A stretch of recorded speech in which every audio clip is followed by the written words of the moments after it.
Oke, bismillahirrahmanirrahim. Assalamualaikum warahmatullahi wabarakatuh. Uh, Pertemuan kali ini, teman-teman, kita akan bahas tentang langkah-langkah penelitian metode kualitatif. Jadi kemarin di kelas kita sudah diskusikan dan memahami lebih lanjut mengenai penelitian kualitatif, ya, penelitian kualitatif. Nah, ini kita akan bahas lebih lengkap tentang bagaimana langkah-langkah penelitian atau metode kualitatif itu. Jadi perlu digarisbawahi bahwa metode kualitatif itu kan memiliki beberapa tahap yang biasanya diikuti sama dengan kuantitatif. Namun pada bagian kualitatif ini tentu langkah-langkahnya pada umumnya itu sama saja dengan penelitian kuantitatif ketika kita ingin atau baru memulai untuk mencari masalah, mengidentifikasi masalahnya, sampai pada tahap membuat atau merumuskan masalah dan judul penelitiannya. Langkah yang pertama yang perlu kita tempuh adalah identifikasi masalah. Jadi ketika kita mengidentifikasi masalah itu biasanya teman-teman sama dengan kualitatif, biasanya kita ke lokasi. Kalau dia di pendidikan biasanya di sekolah kan. Kalau non pendidikan ya langsung ke lapangan atau terjun langsung ke masyarakat itu.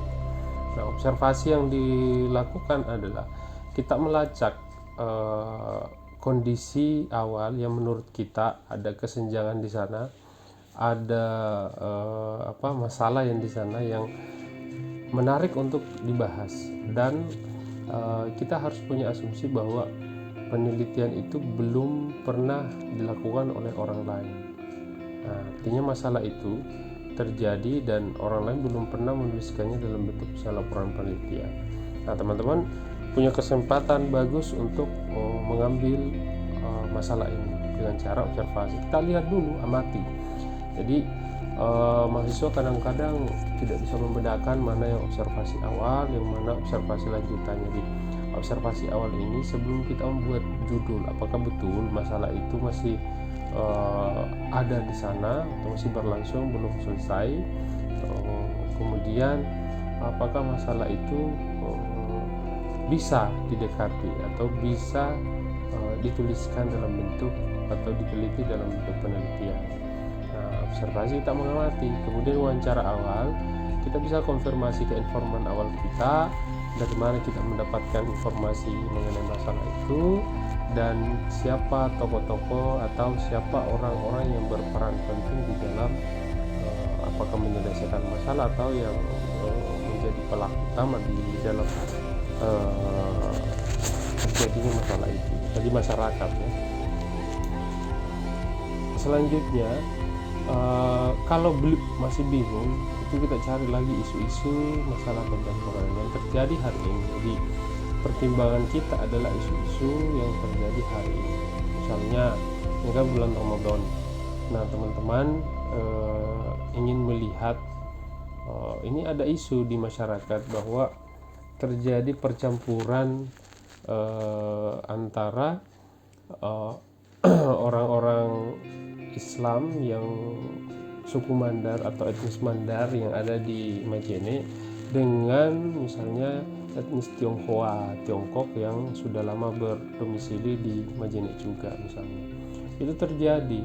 Jadi apa yang menarik hari ini? Kita bangun asumsi itu kemarin anak-anak ada teori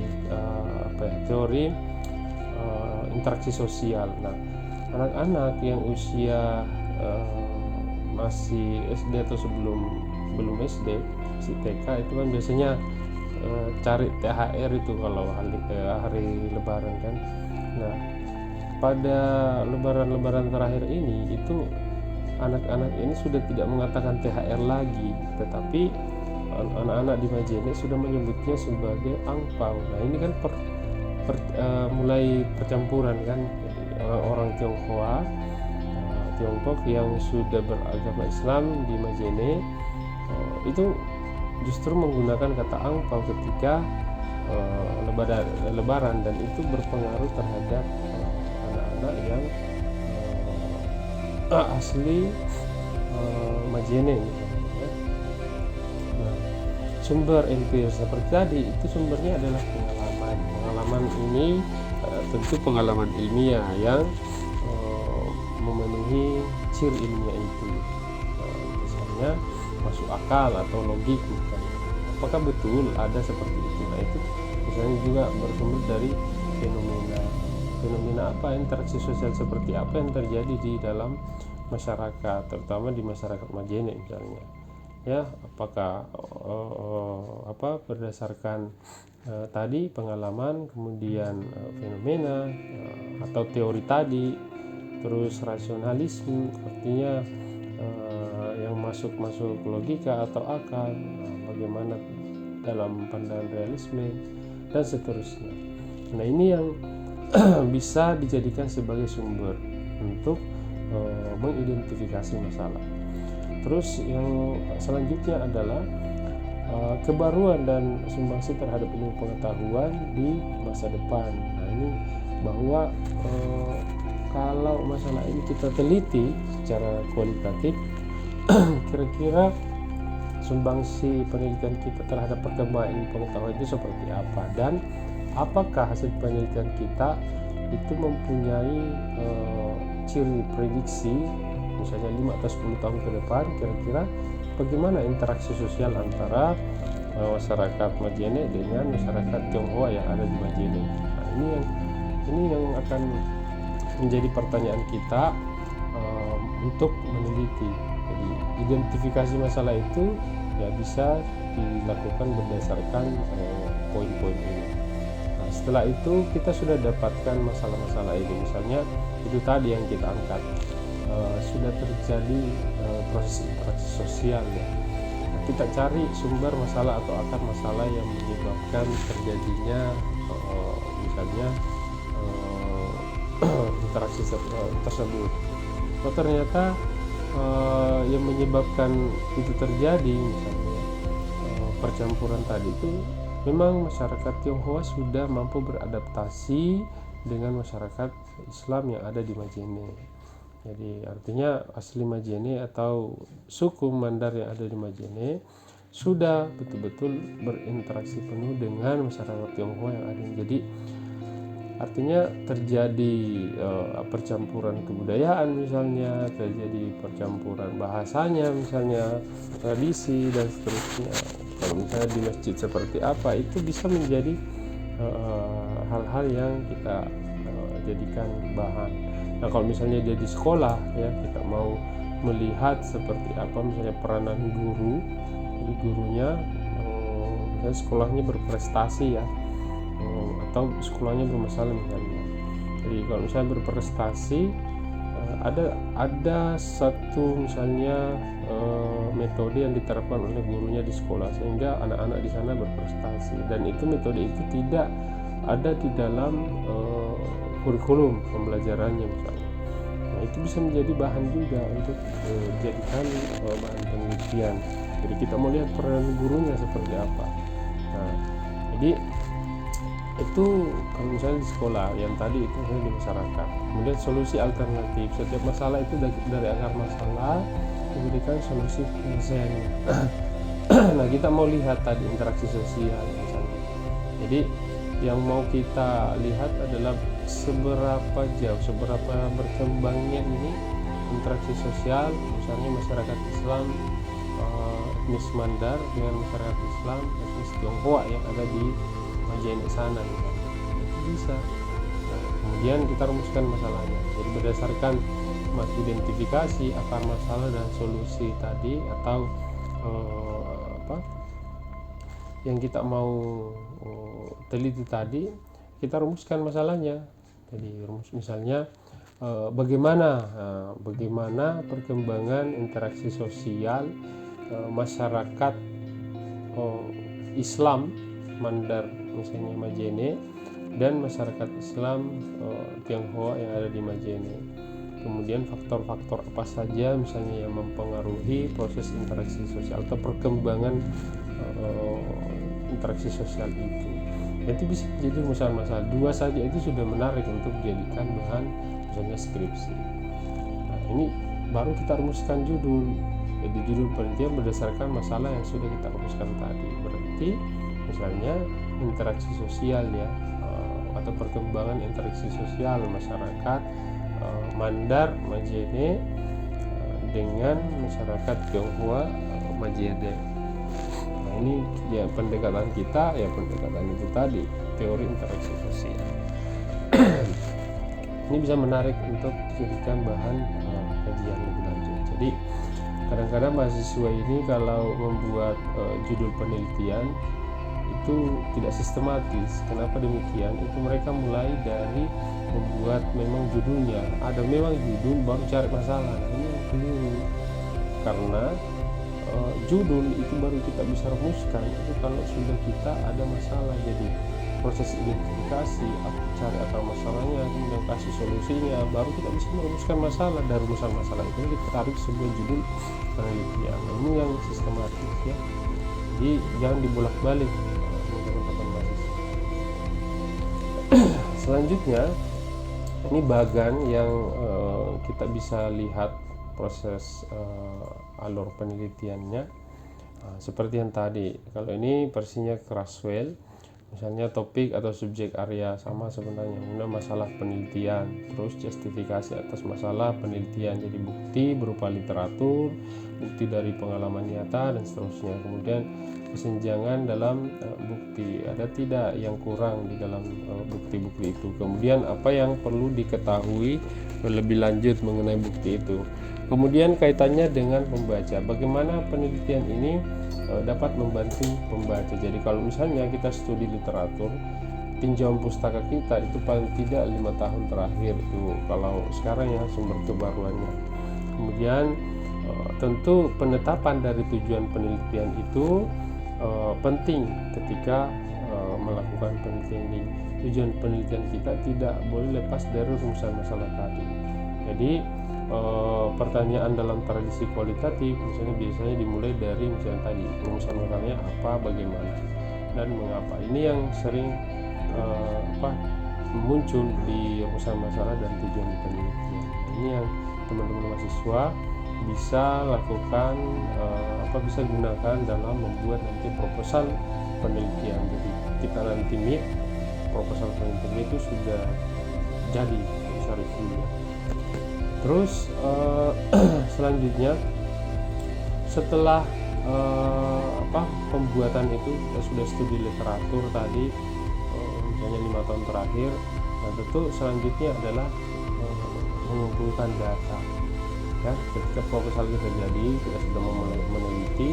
Nah, tentu di bagian biasanya bab 3 itu metode penelitian kita harus terangkan dengan lengkap metode penelitian apa yang kita gunakan. Nah, kali ini kan metode penelitian kualitatif. Nah, pendekatannya juga harus jelas karena di buku yang kita kaji itu berkaitan dengan teorinya Crasswell.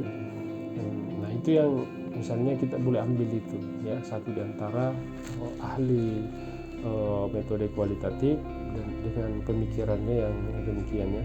Kemudian pengumpulan data. Nah, data ini dapat berupa teks, foto, angka, cerita, gambar, atau artefak ya.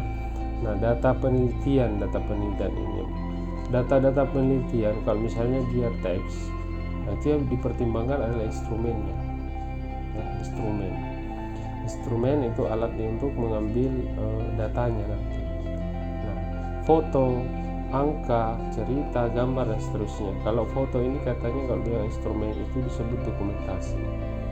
Angka ini lebih banyak ke kuantitatif sebenarnya, tapi tidak menutup kemungkinan angka juga akan muncul di penelitian kualitatif, misalnya jumlah penduduk dan seterusnya.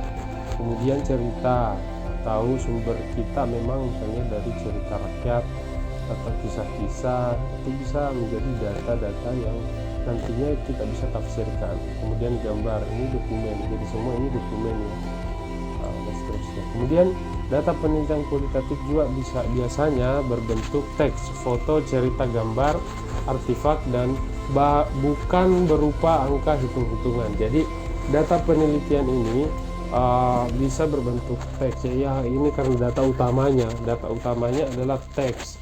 Data utama teks inilah yang akan menjadi narasi atau deskripsi dalam penelitian kualitatif, ya. Kemudian data dikumpulkan bila mana arah dan tujuan penelitian itu sudah jelas, dan juga bila sumber data yaitu informan atau partisipan yang diidentifikasi dihubungkan serta sudah mendapatkan persetujuan atas keinginan mereka untuk memberikan informasi yang dibutuhkan. Nah, ini juga arah tujuan penelitian kita. Arah tujuan penelitian kita itu harus jelas. Nah, berikutnya adalah instrumen tadi yang saya sebutkan. Jadi instrumen penelitian itu adalah alat yang digunakan untuk mengumpulkan data, biasanya berupa lembar observasi dan lembar wawancara, serta ini juga yang disebut sebagai studi dokumentasi. Nah, instrumen-instrumen inilah yang utama.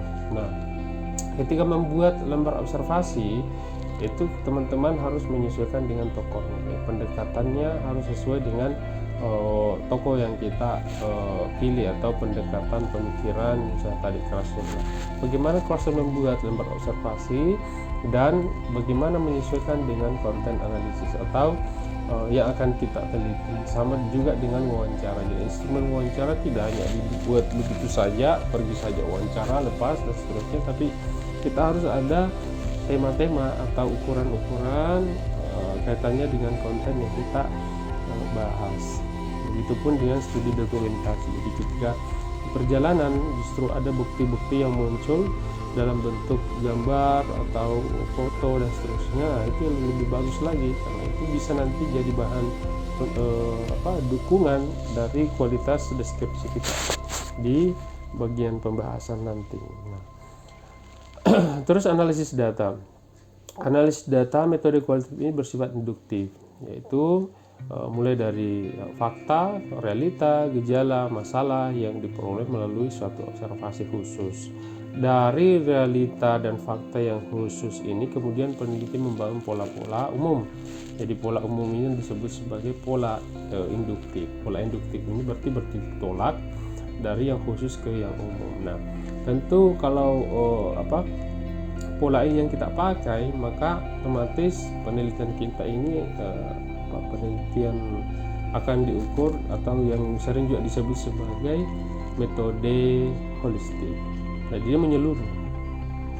Gejala-gejala tadi, realita, fakta dan seterusnya tadi itu bisa sifatnya jadi menyeluruh, khusus pada subjek penelitian yang diteliti. Misalnya tadi masyarakat Mandar Majene dengan Tionghoa yang ada di Majene, cukup di lokasi itu saja, belum tentu berlaku di tempat lainnya. Kemudian analisis data menurut Krasner ini ada beberapa tahapannya. Yang pertama persiapan data. Data ini yang persiapan data ini, data tadi sudah diambil atau diperoleh dari observasi dan wawancara serta dokumentasi. Kemudian kita pilih datanya. Data ini dipilih berdasarkan klasifikasi, misalnya apakah data angka tadi atau data data kata, ya, gambar atau cerita dan seterusnya. Setelah itu kita kode. Jadi pengkodean ini misalnya kita buat kode-kode, ada tema supaya penelitian kita tidak kacau. Jadi metode analisis kita nanti juga tidak serampangan. Jadi kode ini diperlukan untuk melakukan kategorisasi. Jadi setelah kode kita buat, ada tema, ada isi, ada deskripsi dan seterusnya, kita buat kategorisasi kode. Nah, kita susun datanya atau klasifikasikan atau kategorisasikan data itu berdasarkan kode yang kita buat. Kemudian pembuatan tema, kemudian penyelidikan lebih lanjut. Jadi kalau misalnya dari proses ini datanya sudah kita dapatkan, tapi namun beberapa hal masih dirasa belum maksimal pengambilan atau pengumpulan data kita, maka boleh dilakukan penyelidikan lebih lanjut, atau kita kembali ke lapangan untuk melihat apakah betul. Jadi tentu tahap-tahap ini juga sebenarnya tahap-tahap verifikasi ya. Kemudian terakhir interpretasi inilah yang membentuk kualitas data kita sesuai dengan tokoh atau pemikiran tokoh yang sudah kita pilih sebelumnya. Misalnya kita pilih Crasswell, ya kita menggunakan analisisnya Crasswell untuk melihat data itu ya. Jadi interpretasi ini sangat berkaitan dengan tokoh pemikiran atau prinsip tokoh yang kita gunakan dalam penelitian kita. Lalu kemudian terakhir barulah kita tulis hasil penelitian atau sajikan hasil penelitian kita. Nah, teman-teman bisa melakukan tahapan ini ya. Tahapan ini yang dikemukakan oleh Crasswell.